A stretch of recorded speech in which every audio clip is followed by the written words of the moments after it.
Oh no! Nicky's Beau isn't her beau, no mo. He beats her. I mean, she beats him because he is a hoe. But he didn't know. Oh, whoa. I'm just gonna say is that he was supposed to go a long time ago. Oh no.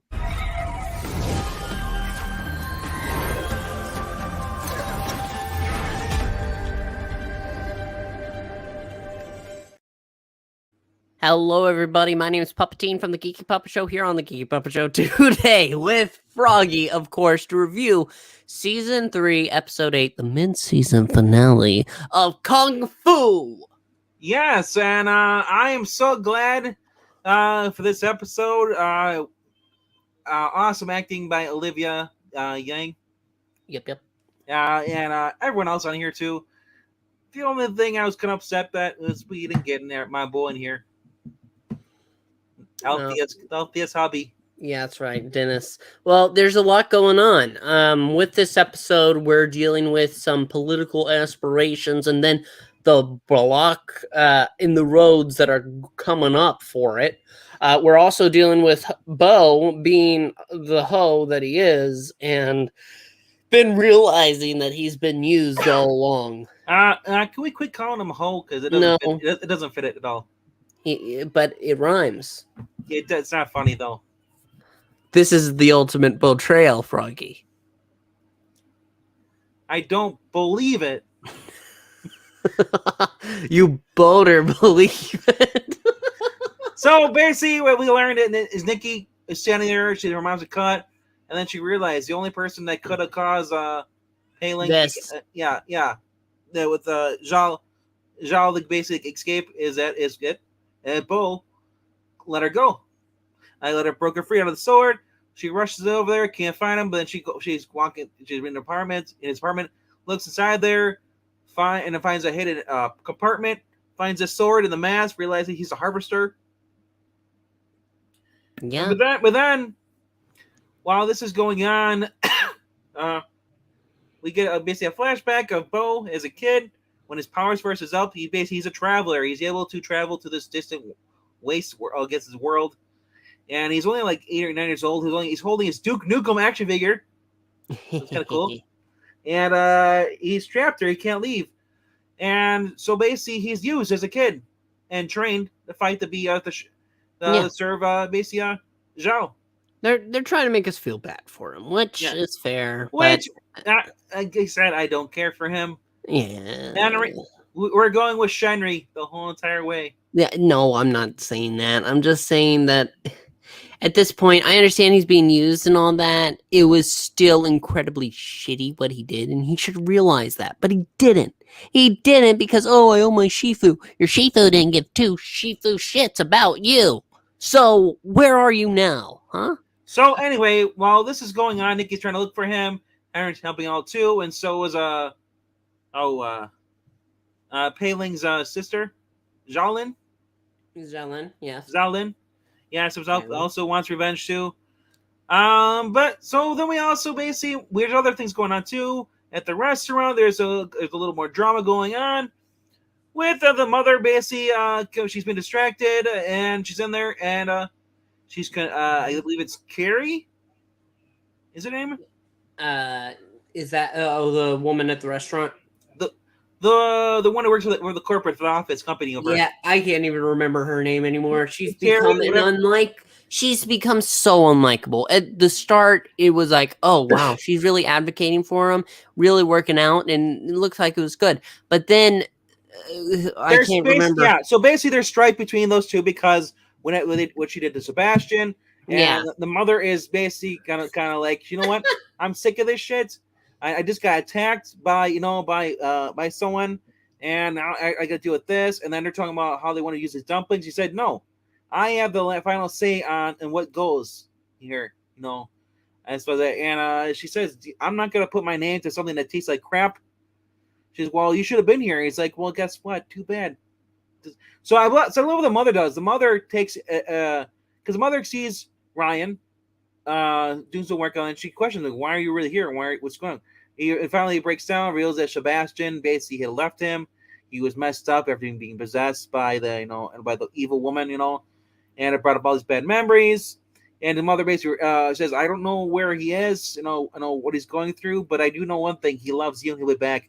And so as they're talking about Sebastian, mother is inspired to basically be a rebel, and basically goes behind Carrie's back, or Katie, whatever name we call her, and talks to the actual supplier, the main person, and basically says, "I love it."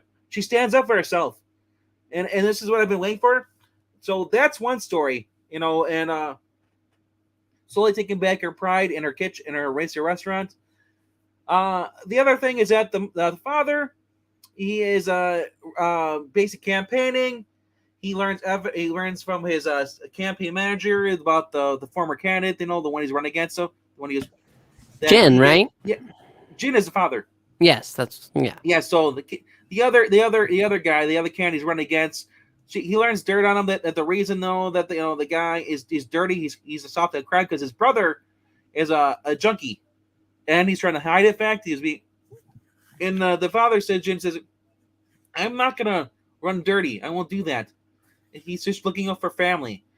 So this comes to bite him back in the butt because now this guy basically feels threatened by him, and walks on in. walks in at the campaign office there and basically tries to pressure him, and instead of using the dirt he knows about the guy, he holds back, and basically we don't know, is he going to win the election or is it cost election? Mm-hmm.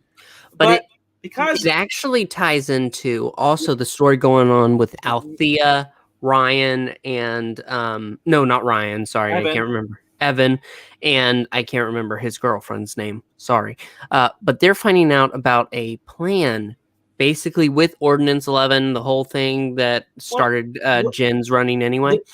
So they basically because Althea can't do it, which is really stupid.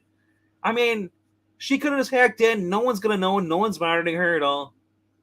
So instead, she has to take time to walk Superboy Evan through it. The hack, which is actually illegal to begin with, and basically locate basically his Beau's phone, because they find out he's using some sort of phone, which is like a really old model, which had a defect. Whenever you took photos, you'd see like little white dots at the top. So they track him to the library. You're like, what? Was he in the library?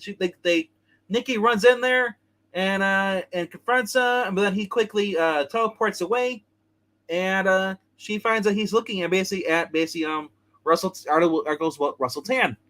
You're like, well, what does Russell Tan do this? Well, Russell Tan, who was collecting a lot of Zhao's, I guess her antiques and all everything about her. He was learning to learn. And the one thing that they learn, the one thing they have that the traveler needs to use to draw the channel their power is a totem. And there's a little green totem that Russell Tan has that all this stuff is combined. They learned that it wasn't sold off. It's still in police lockup evidence. So what does Nicky do? Well, first they have Evan's girlfriend break into the courthouse records, and then they find out where it is being held, and she tells them the address. They race to try to get the beat Beau there, but Beau's already there. Beau's already got the talisman or the totem in his hand. But this is only before Nicky even sees him. Nicky's already they're confronted by the guards there. Nicky, pissed off, angry, because learning that she slept with a guy who basically murdered a bunch of souls or a bunch of people and kept the souls, just a bad dude as Beau is. She's not thinking straight. She's angry. She beats the shit out of the cops. Now, you ask why this might tie in, because after basically Beau ends up getting away again for the second time, it turns out that the father, he finds out from his campaign assistant manager that she says, well, you're in trouble because it turns out they have filed that you have a vigilante daughter running around. This is bad. And he goes to confront Nicky, who had just got home. Where'd she get home from? From Beau's apartment, where she basically had finally found Beau and was there with Zhao, who was inside inside Pei Ling's body. And Pei-Ling got her totem, possessed Pei-Ling, grabbed the totem, teleported, gone in the wind forever now. We have no idea if she's ever going to come back or see that character. Most likely. I don't think she's gone forever. But because Beau's still there, Beau tries to apologize. Nicky just beats the shit out of him. And I loved it. I cheered, man. Because I was like, this guy finally got what came to him. Yeah, but he knew at that point what he did was wrong, and so it's just going to be, I'm sorry, because he doesn't die. He's alive at the end of this, and he's going to be alive when we come back from the season. Even so basically, Nicky's gone full Shaolin. Yeah, but there's a problem here. There's a problem, because it seems that they caught Nicky on tape as a kung fu fighting vigilante. We don't know if it's from that facility, because remember, Beau had basically just erased all the cameras. Yeah, Beau's out of it. It's not Beau's doing. Beau is he is too hurt. Now we don't know. He has too many Bo-boos. We don't know if that's the footage they have, because that'd be bullshit, because the cameras are down in that thing inside the security room. Now that being said, anybody could have just been following her around this past couple seasons while she's in Chinatown. Don't use logic, Froggy. I had to use logic because if we didn't use logic, we'd be leaping into bullshit. That's all you do. But here, it seems that they're going to be in trouble, and Nicky's dealing with, oh my gosh, my feelings are hurt. I've been betrayed. But anyway, so basically, after he saw Nicky come, Jin, the father, saw Nicky come confront her. She's crying. Now this is the even funnier part, because she beat up Beau, but her hands were not that bloody. She looked like she had her hands in his guts. That's how much blood was on her. She's trying to wash her hands in the sink, trying to get out. She's crying. I'm thinking, holy crap! Did they not realize that she didn't have any blood on her hands when she beat him up? And all of a sudden she has like a buckets, like she just murdered like a bunch of people. No, it's just ridiculous. Someone needs to be let go for that. It's funny. But anyway, he gives her a hug and they cry at the end, and that's it for the mid-season finale. The other thing is that Zhao Lin has pretty much realized that, wow, Nicky is pretty much snapped. Because they've traded places. Isn't it ironic? Don't you think? A little too ironic. So now, can we get some Henry and Zhao Lin then? Oh gosh, that's a pairing. I don't know if anybody's shipping that, but I don't know. Overall, it's a fine mid-season finale, but I think I would have preferred if the last episode was mid-season finale with the betrayal, with the knife slashing. I think would have been better. That was a perfect ending. Yeah, and this would have been a great way to bring us back into the new season. But it is what it is. It's a fine episode. The show overall has been fine. And, we enjoy the actors on here, and we're going to be back when it's back in February, right? I have no idea. I believe so. So we want to thank you so much for watching. We'll see you then in February, and we'll talk more about Kung Fu. Thank you so much. See you next time. Goodbye. Bye-bye.